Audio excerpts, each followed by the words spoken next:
Bismillahirrahmanirrahim. Assalamualaikum warahmatullahi wabarakatuh. Perkenalkan, nama saya Lafiza Suci Haryani dengan NPM 255221015 akan menjawab pertanyaan untuk ujian akhir semester ganjil mata kuliah Metodologi dan Desain Penelitian yang diampu oleh Profesor Dr. Haja Sri Indrastuti SMM, yang mana pertanyaan yang pertama adalah kemukakan mapping gap yang terdapat dalam minimal 10 jurnal yang sesuai dengan masalah yang akan dianggap di dalam tesis. Nah, di mana mapping gap penelitian saya yaitu eh, berdasarkan observasi awal yang dilakukan secara eksternal di lingkungan MTS Negeri 1 Rokan Hilir, yang mana merupakan salah satu dari wilayah KKM Kabupaten Rokan Hilir.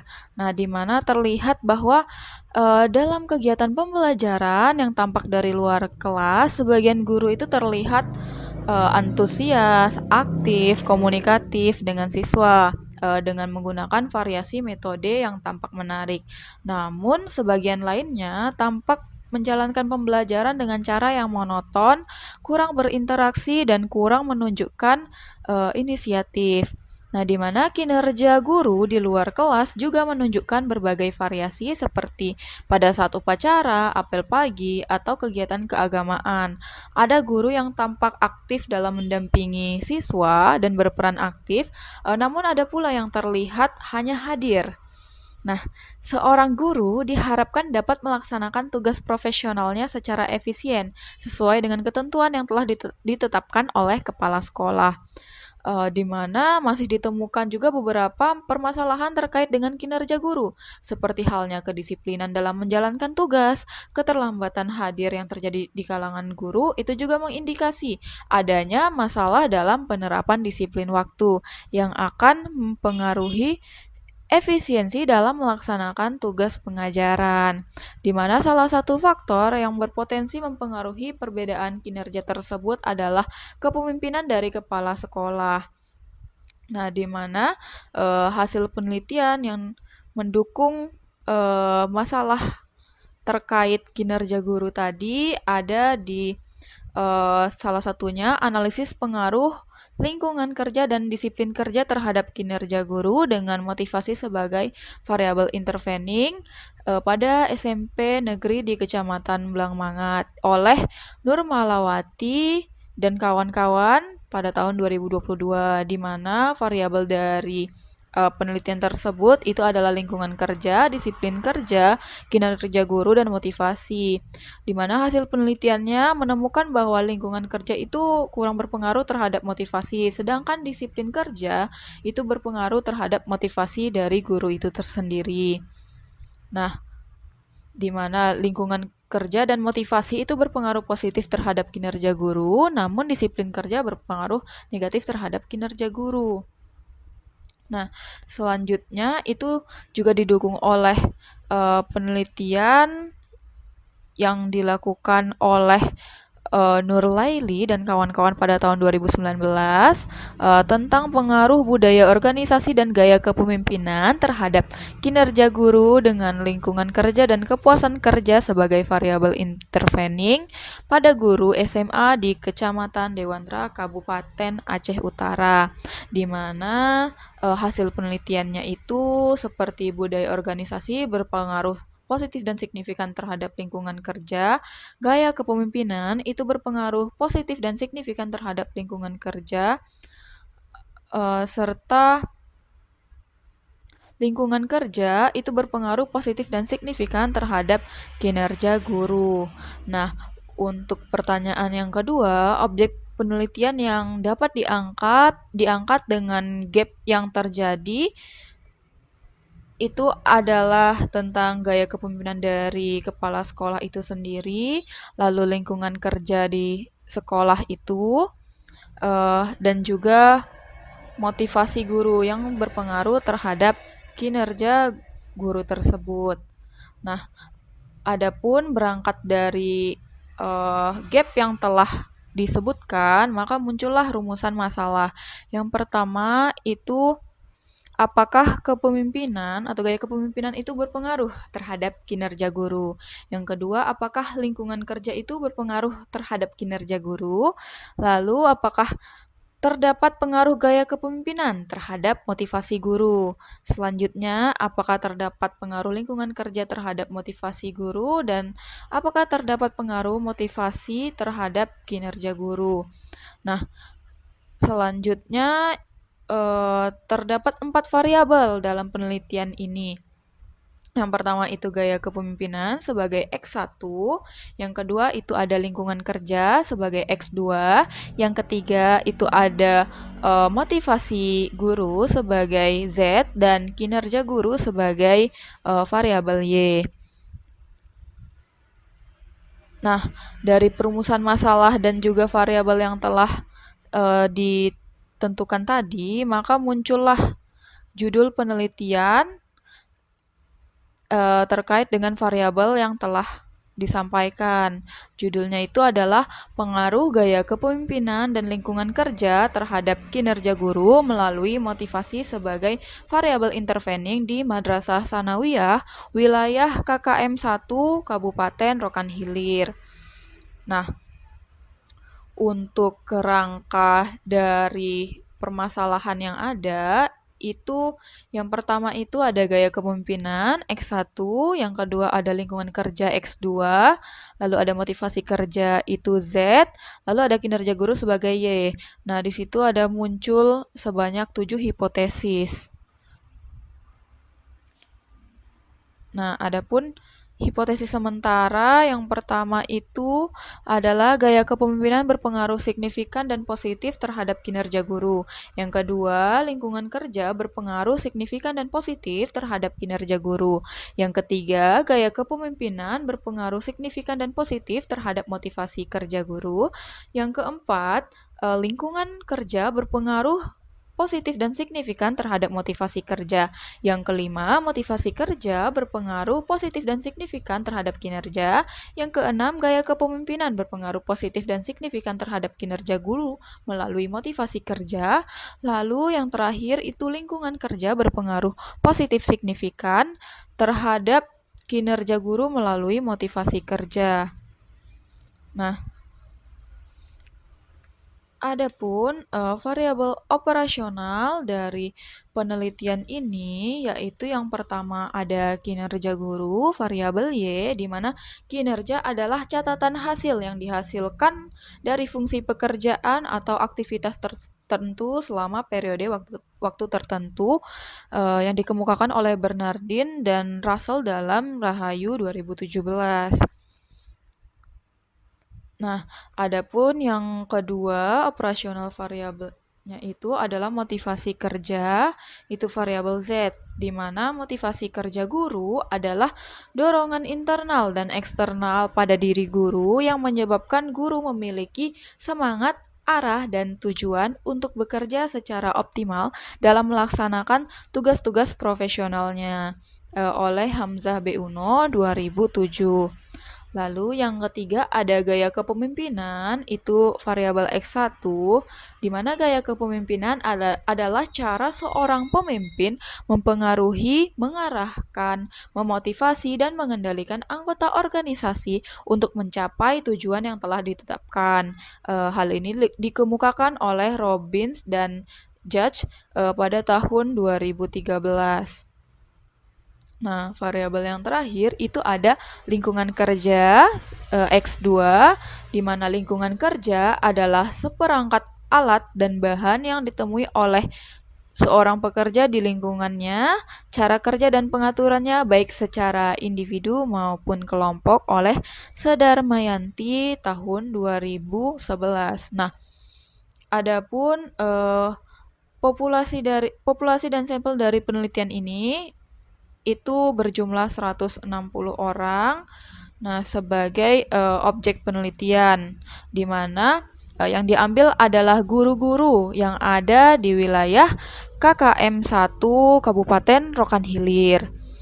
Nah, adapun kuesioner yang akan dibuat Berdasarkan operasional variabel, itu dari variabel kinerja guru terdapat dimensi kualitas, kuantitas, dan ketepatan waktu. Nah, untuk kualitas sendiri, indikatornya itu yang pertama ketelitian dalam menyelesaikan pekerjaan, kesesuaian hasil dengan standar. Yang ketiga adalah minimnya kesalahan dalam pekerjaan. Untuk kuantitas sendiri, itu adalah jumlah pekerjaan yang diselesaikan, volume output yang sesuai target, dan kemampuan memenuhi beban kerja.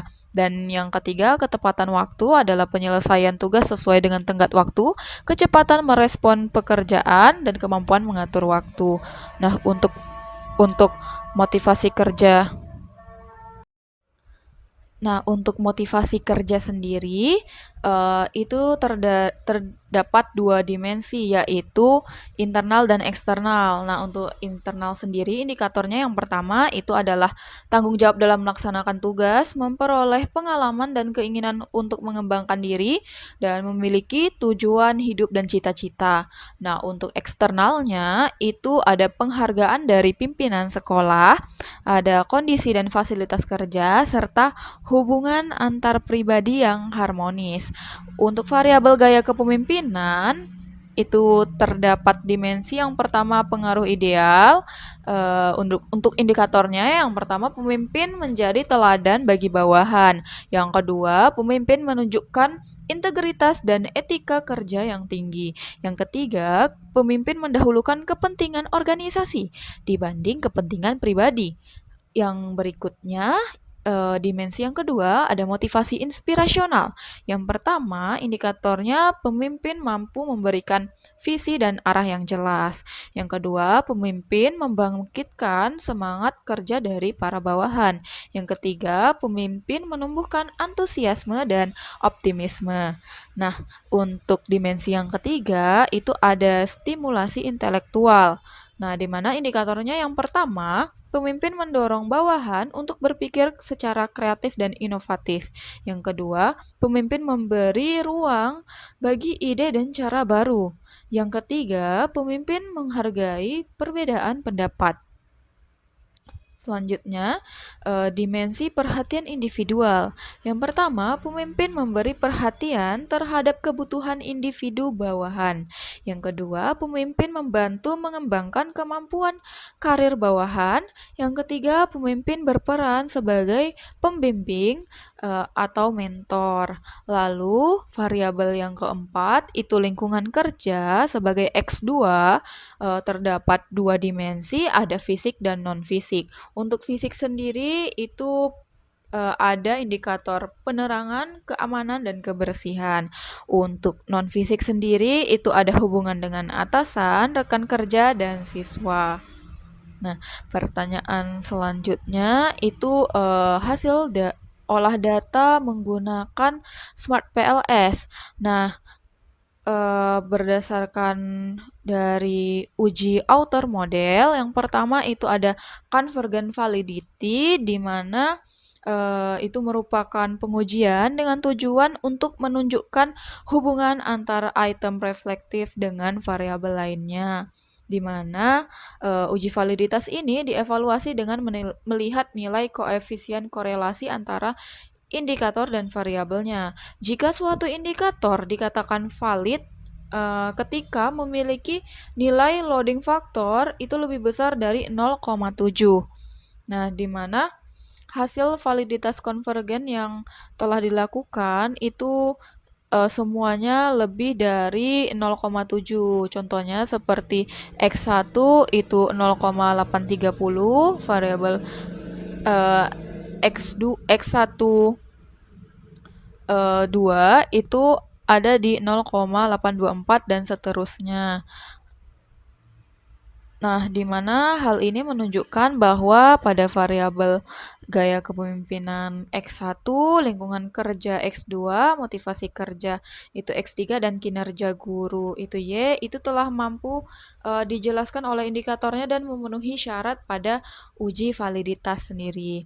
Lalu yang berikutnya ada average variance extract atau yang dikenal sebagai AVE, di mana pada hasil olah data yang telah dilakukan pada gaya kepemimpinan AVE-nya itu 0,599, kinerja guru itu 0,656, lingkungan kerja itu 0,739, dan motivasi kerja itu ada di 0,648, di mana hasil perhitungan menunjukkan variabel yang memiliki nilai AVE-nya itu di atas 0,5.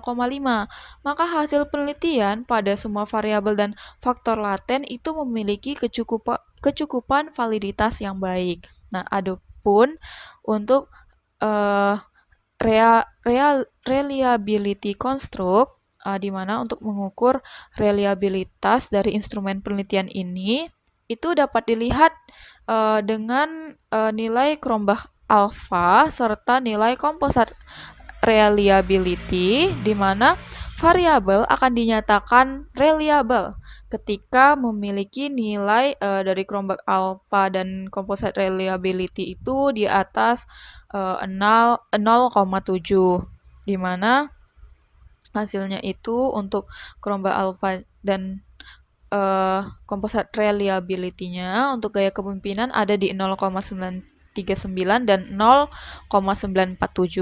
Untuk kinerja guru itu di 0,934 dan 0,945.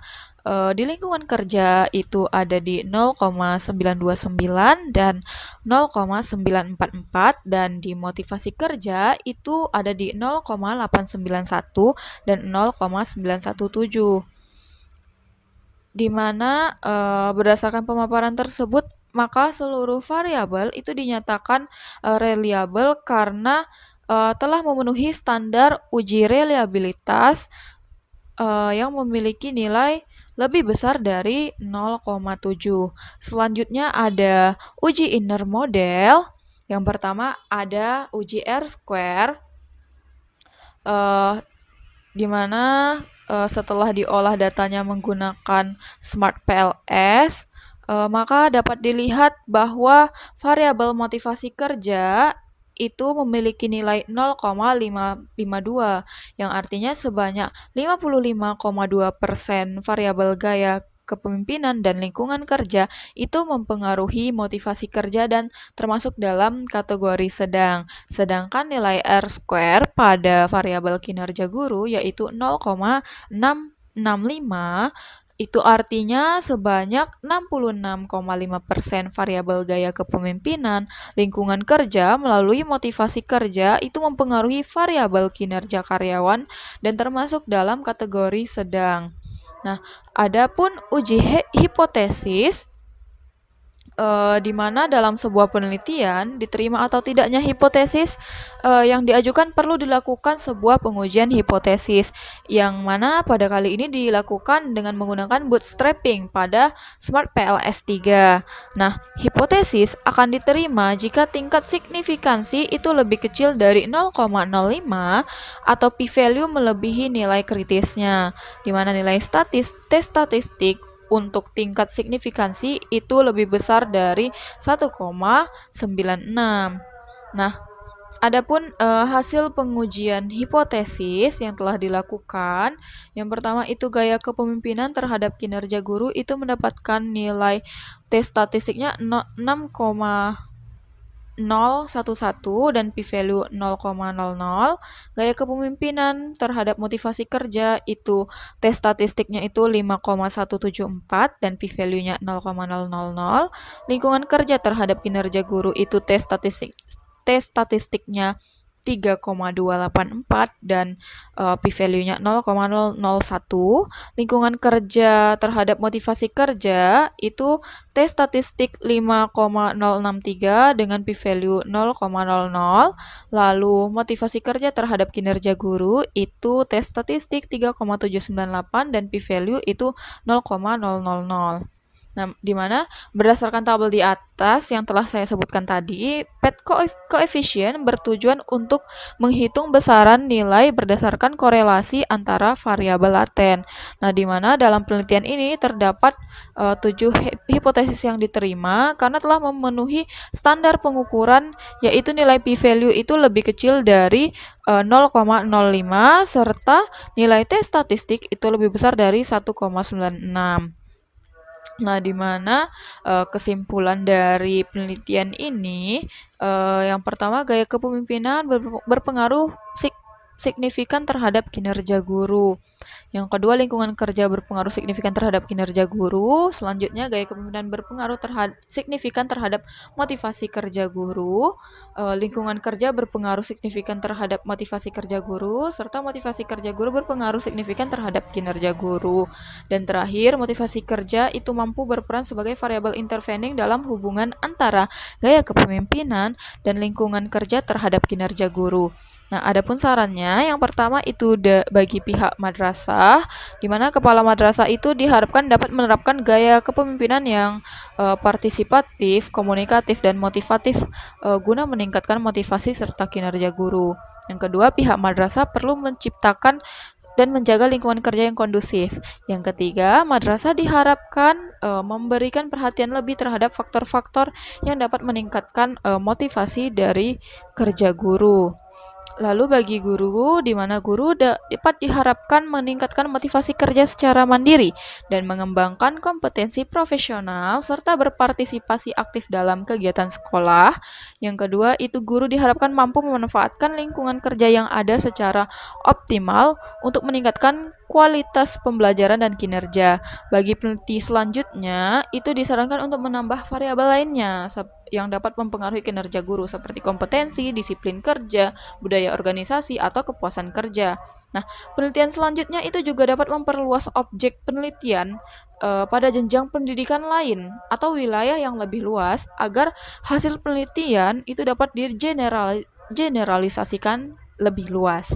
Selanjutnya disarankan menggunakan metode penelitian campuran mixed method untuk memperoleh pemahaman yang mendalam mengenai faktor-faktor yang mempengaruhi kinerja guru. Demikian jawaban saya mengenai ujian akhir semester mata kuliah Metopel. Saya mohon maaf apabila terdapat kesalahan dan silap kata. Wabillahi taufiq wal hidayah. Saya akhiri. Wassalamualaikum warahmatullahi wabarakatuh. Terima kasih.